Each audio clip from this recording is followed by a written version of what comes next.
Bonjour à tous, je suis heureux d'être en votre compagnie en ce jour pour évoquer un point d'histoire, mais également un point d'actualité après qu'un tribunal du Burkina Faso a déclaré l'ancien président Blaise Compaoré coupable de la mort de Thomas Sankara d'une part et l'a condamné à la prison à perpétuité alors que dans un premier temps, le procureur avait requis 30 ans d'emprisonnement pour Blaise Compaoré, donc l'ancien chef de l'État du Burkina Faso, qui a été renversé il y a quelques années.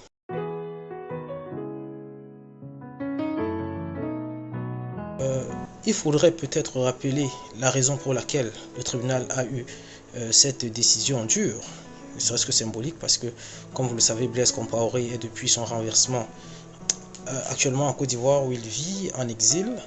Il faut savoir que Blaise Compaoré a été le commanditaire et l'exécutant du coup d'État qui a renversé Thomas Sankara et qui l'a conduit déjà à la mort. C'était le 15 octobre 1987, il y a de cela donc 35 ans.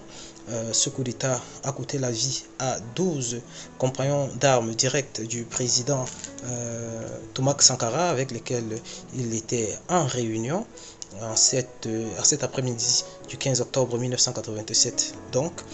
Et cela a également coûté la vie à une centaine de personnes en tout, puisque le coup d'État ne s'est pas passé d'une manière simple et fluide, parce qu'après la mort du président Sankara, les combats se sont poursuivis à l'intérieur du palais présidentiel, et cela a coûté à Ouagadougou donc, et cela a coûté la vie à une centaine de personnes selon diverses sources. Il faudrait savoir que pour faire passer la pilule de la mort du capitaine Sankara, Blaise Compaoré, qui rappelons-le était son ami et son second à la tête du pays, et donc qui a revendiqué ce coup d'État, a décrété la journée du 16 octobre 1987, fête nationale du Burkina Faso, afin que l'ensemble du peuple burkinabé puisse célébrer la mort de Thomas Sankara. Malheureusement, cette fête ne sera pas suivie des faits, non seulement au Burkina Faso, où bien sûr un grand nombre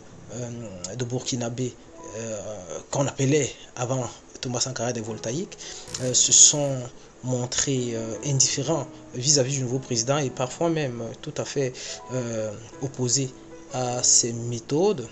Mais également en Afrique où il a essayé d'avoir des soutiens. On se rappelle qu'il était arrivé au Gabon où il avait été reçu par Omar Bongo, mais qu'il avait été hué sur le chemin de l'aéroport, par exemple.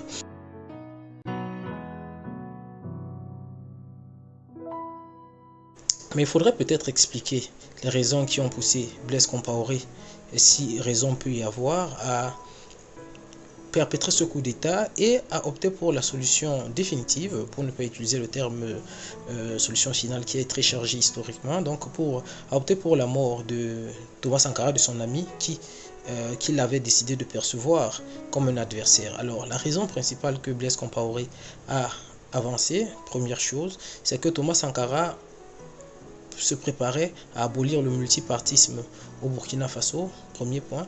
Second point, que bien Thomas Sankara s'apprêtait lui-même à éliminer Blaise Compaoré. Ce qui s'est passé a durablement marqué la mémoire des Africains de cette époque et même des Africains d'aujourd'hui, puisque dans tous les cas, 35 ans après, on parle toujours de la question de l'assassinat de Thomas Sankara. Thomas Sankara, pour faire un petit résumé de ce que fut sa vie, parce qu'il faut savoir qu'il a été tué alors qu'il n'avait que 37 ans, a été donc un militaire, un officier de l'armée. Il est surnommé le Che Guevara africain. C'est vrai que je n'aime pas trop ces expressions qui voudraient dénier une authenticité et une capacité d'innover aux enfants d'Afrique. Donc Thomas Sankara était le Thomas Sankara d'Afrique. Il a été un combattant anti-impérialiste très vigoureux.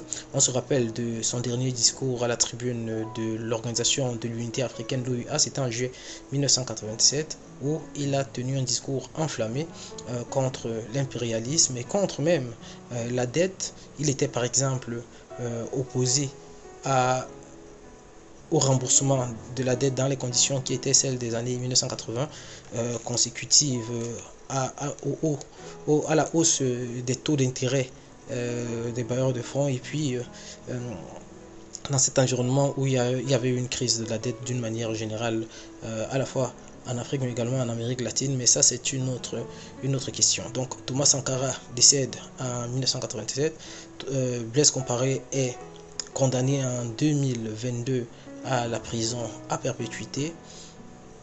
Juste retour de bâton, leçon pour l'histoire ou autre chose.